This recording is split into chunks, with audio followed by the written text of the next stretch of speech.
براندات كتيرة بتعمل دلوقتي مبيعات بالملايين باستراتيجية تسويقية بسيطة لدرجة إن محدش حتى بيفكر فيها. وفي الحلقة دي أنا هشارك معاك الاستراتيجية بالكامل عشان أنا متأكد 100% إنها مش بس هتنقل مبيعاتك لمستوى تاني، لكن كمان هتخليك تصرف ميزانيتك التسويقية على الحاجة اللي هتعمل لك شغل مش صداع. الاستراتيجية دي بتعتمد على محورين.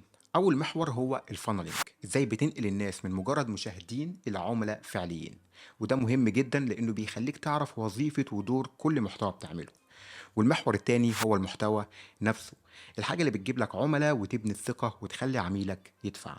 المحورين دول لازم يكونوا شغالين مع بعض لأن كل محور بيدعم التاني، ولو عندك خلل في أي واحد منهم مش هتلاقي نفس النتيجة. طيب ازاي بقى تبدأ في تنفيذها؟ وتعالى نتكلم عن أول محور وهو الفنل، وده المحور اللي قايم عليه نجاح الاستراتيجية بالكامل. لازم أولا تحدد الفنل بتاعتك، والفنل هي المراحل اللي العميل بتاعك هيمر بيها، بدءا من الوعي بالمنتج اللي بتقدمه وحتى الشراء. الغلط اللي بيقع فيه معظم المسوقين انهم بيفتكروا ان المراحل دي ثابته لجميع انواع البيزنس، وده غلط. المراحل اللي هيعدي بيها عميل عشان يشتري منتج تجميل مثلا مختلفه تماما عن المراحل اللي هيعدي بيها عميل عشان يشتري منك برنامج تدريبي او يشتري منك تطبيق ولا يتعاقد مع شركتك لاي خدمه بتقدمها. فلازم اول حاجه تحدد المراحل دي بناء على البيزنس بتاعك. طيب ازاي تحدد الكلام ده؟ بتبتدي تفكر بشكل الهرم المعكوس. انت هدفك الاخير ان العميل يشتري منك، بس قبل ما يشتري منك لازم يثق فيك، وقبل ما يثق فيك لازم تكون ضمن قائمة اختياراته للخدمة اللي بتقدمها، وقبل ما يحطك ضمن قائمة اختياراته لازم يفهم اللي بتقدمه كويس، وقبل ما يفهم كل ده محتاج الاول يعرف ان انت حتى موجود. فعشان تنقل العميل بتاعك من لحظة الوعي بالمنتج الى لحظة الشراء، في عندك 5 مراحل مهمة لازم العميل يمر بيها. بالشكل ده انت بقى عندك اطار تشتغل عليه في التسويق بتاعك، بقيت بتفكر من منظور العميل مش من منظورك انت. ولما تفكر من منظور العميل التسويق بتاعك بيكون موجه اكتر مش عشوائي. بعد ما حددت الاطار ده بتدخل على المحور التاني وهو تحديد المحتوى. وهنا انت عايز محتوى يخدم كل مرحله من المراحل دول. فلو بصينا على اول مرحله وهي الوعي، عشان العميل بتاعك يبقى عنده وعي بالمنتج اللي بتقدمه محتاج ان انت تستخدم محتوى سريع الانتشار، محتوى بيوصل لناس كتير عشان يدخلوا جوه الفانل بتاعك. و80% من المحتوى بتاعك لازم يكون من النوع ده من المحتوى. وامثله محتوى سريع الانتشار هي المحتوى التعليمي اللي اسمه ايفر جرين كونتنت، او محتوى دائم الخضره. وده محتوى ما بيقدمش مهما مر عليه الوقت.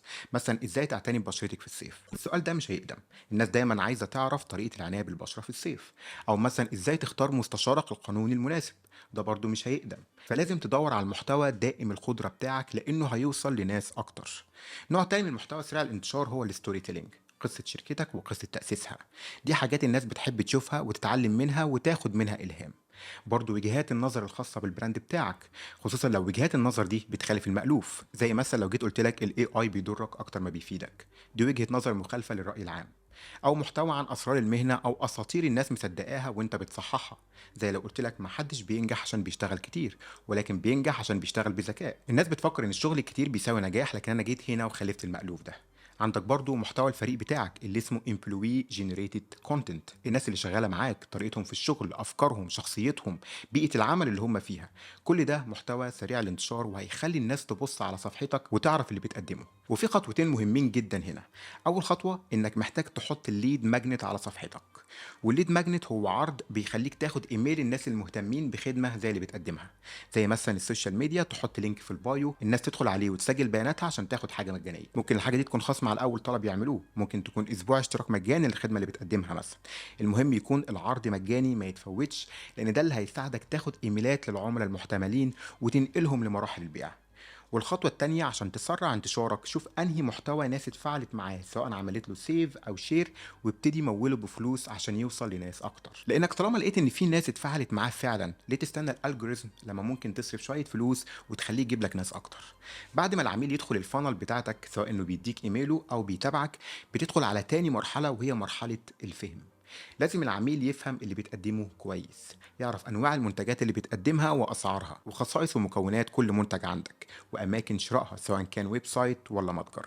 المحتوى ده مش هدفك منه الانتشار، ولكن هدفك انك تعرف الناس اللي هتجيلك من محتوى الانتشار انت بتقدم ايه بالظبط وايه اللي بيميزك وازاي يشتروه. والنوع ده من المحتوى هيكون موجود في هيئة فيديوهات او في هيئة صور، وهيكون طبعا مكتوب على الويب سايت بتاعك بالتفصيل.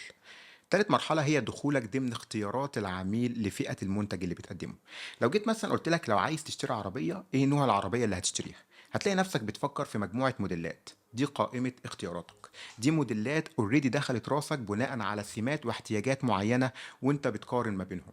فهدفك في المرحلة دي انك تدخل ضمن اختيارات العميل، تدخل جوه المقارنة اللي في راسك. فلازم المحتوى بتاعك يركز على ميزات المنتج، ومهم جدا انك تربط المزايا بتاعتك بالتحديات والمشاكل اللي بيواجهها العميل، عشان المنتج بتاعك يبان انه حل، ما يبانش ان هو منتج وخلاص.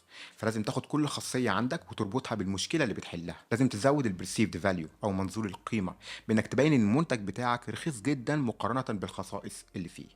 لازم في المرحلة دي كمان تقدم محتوى عن شرح المنتج نفسه، من ناس بتستخدمه وازاي بيستخدموه، لان كل ده هيخلي العميل يفكر فيك كحل لمشكلته. بعد كده بتدخل على المرحلة الرابعة وهي الثقة، ودول 3 حاجات بيزودوا ثقة العميل فيك.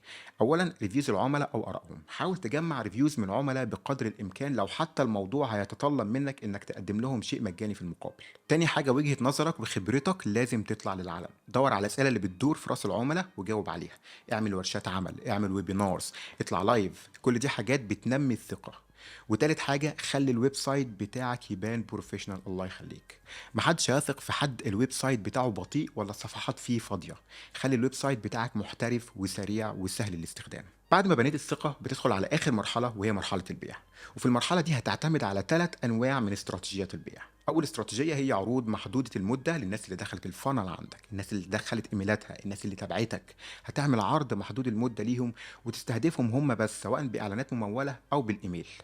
تاني استراتيجية هي استراتيجية عرض المرة الواحدة. لما حد يقدم لك ايميله او يتواصل معاك بخصوص المنتج، اعرض عليه عرض المرة واحدة فقط. هتقول العرض ده النهاردة بس، وليك انت بالتحديد، وبكرة مش هيكون موجود. وتالت استراتيجية هي استراتيجية تريب واير اوفر، بتقدم له خدمة او منتج بسعر رمزي جدا عشان تخليه يبدأ علاقته معاك ويجرب التعامل معاك، وبعدين بتبتدي تبيع له منتجات بسعر اعلى. بس مهم جدا ان المنتج يكون عالي الجودة، وخدمة ما بعد البيع تكون على اعلى مستوى، عشان ما تدلوش فرصة يتردد في انه يشتري منك المنتج الاغلى. وعشان تقدر تنفذ الكلام ده انت اكيد محتاج مجموعة اشخاص معاك. محتاج صانع محتوى سريع وكرييتيف وبيتقن فن الستوري تيلينج. محتاج شخص يكون مسؤول عن الايميل ماركتنج بتاعك. ومحتاج ميديا باير عشان يساعدك في الاعلانات الممولة. ولو محتاج اي مساعدة في تنفيذ الاستراتيجية اكتب لي في التعليقات، او حتى ابعت لي ايميل وسايبه لك في الوصف. لو عايز تعرف نصايح اكتر واسرار في التسويق يا ريت تتابع القناة. والسلام عليكم.